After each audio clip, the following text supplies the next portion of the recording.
Chères paroissiennes, chers paroissiens, en ce mardi de la 5e semaine de Carême, ou encore en ce mardi de la première semaine de la Passion, je voudrais vous dire quelques mots de l'aumône, de la collecte de Carême. J'en parle d'autant plus à l'aise que le fruit de cette collecte ne sera d'aucune utilité pour la paroisse, qu'il sera intégralement reversé à la belle œuvre Vietnam Espérance, fondée à l'initiative entre autres de Geneviève de Galard, œuvre avec laquelle j'ai eu l'occasion de travailler et dont j'ai apprécié qu'elle fournisse a posteriori un rapport écrit, photo à l'appui, indiquant aux donateurs l'usage qui a été fait de leur argent. Je voudrais vous faire toucher du doigt que c'est maintenant qu'il faut vous décider à faire votre don selon bien sûr vos moyens. Cela va de soi. Il ne vous sera sans doute pas possible de faire parvenir votre enveloppe à l'un ou l'autre des prêtres tout de suite, mais je crois qu'il sera bon de préparer physiquement votre enveloppe contenant votre offrande de carême sans attendre que la levée du confinement vous permette de transmettre votre don. Car le jour du salut, c'est maintenant. L'offrande de carême, comme son nom l'indique, est une offrande à laquelle tout catholique est appelé, pendant le carême, non pas, j'allais dire en esprit seulement, mais en acte de pénitence. C'est un acte religieux.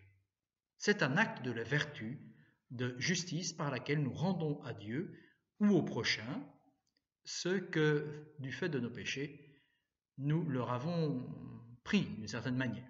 Préparez maintenant cette enveloppe, donc, c'est opposer un acte religieux, c'est rendre maintenant au prochain ce qui ne lui a pas toujours été accordé comme il aurait convenu. En effet, c'est parce qu'il nous est arrivé de pécher contre autrui que nous sommes invités à pratiquer l'aumône, au sens technique du terme, j'allais dire, au sens spirituel du terme.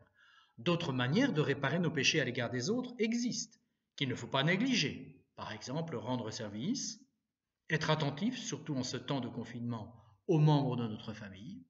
Vous savez comme il arrive que nous réservions nos sourires et nos amabilités à l'extérieur du logis et que nous soyons maussades pour les nôtres. Ne pas négliger de prendre des nouvelles de telle ou telle connaissance que nous n'avons pas contactée depuis longtemps, etc. Donc, la pénitence à l'égard du prochain revêt plusieurs formes. Il reste que l'aumône pécuniaire a été vantée par nos aînés dans la foi avec insistance, en particulier par les pères de l'Église. J'en donnerai dans un instant 2 exemples. Saint Thomas d'Aquin voit dans le travail un moyen de pratiquer l'aumône grâce au salaire qu'il procure. Donc pour lui, c'est l'un des avantages du travail. Saint Louis faisait des aumônes considérables pour les pauvres et il payait régulièrement de sa personne pour soigner les malades, les lépreux entre autres.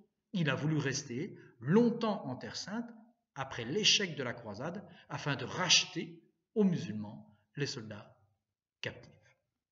Revenons donc, avant de conclure, aux pères de l'Église.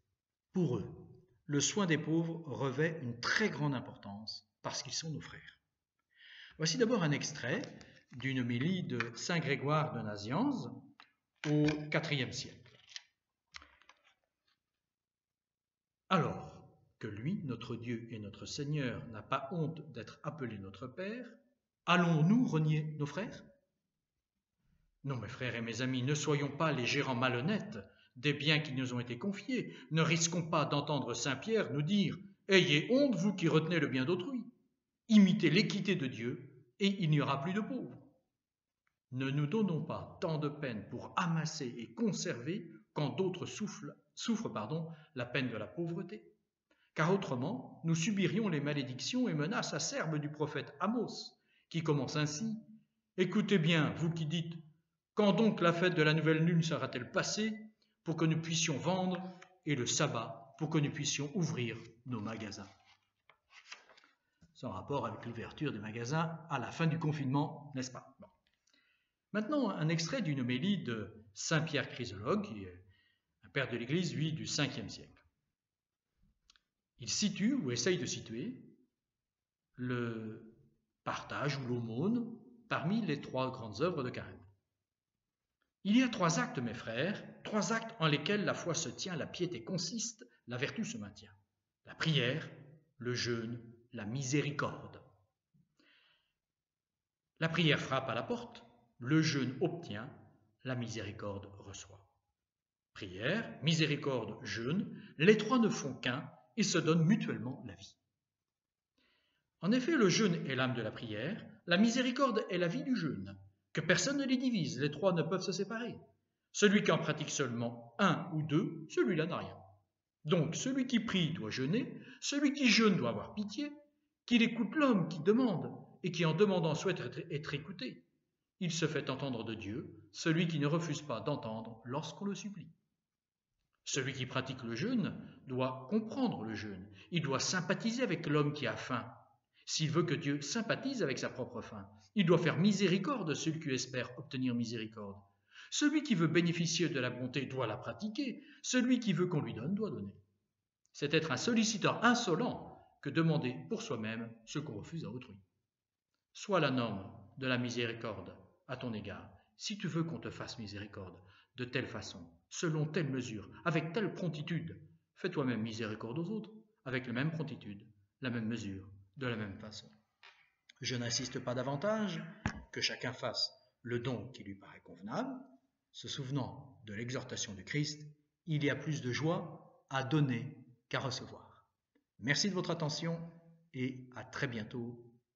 Nous restons en union de prière.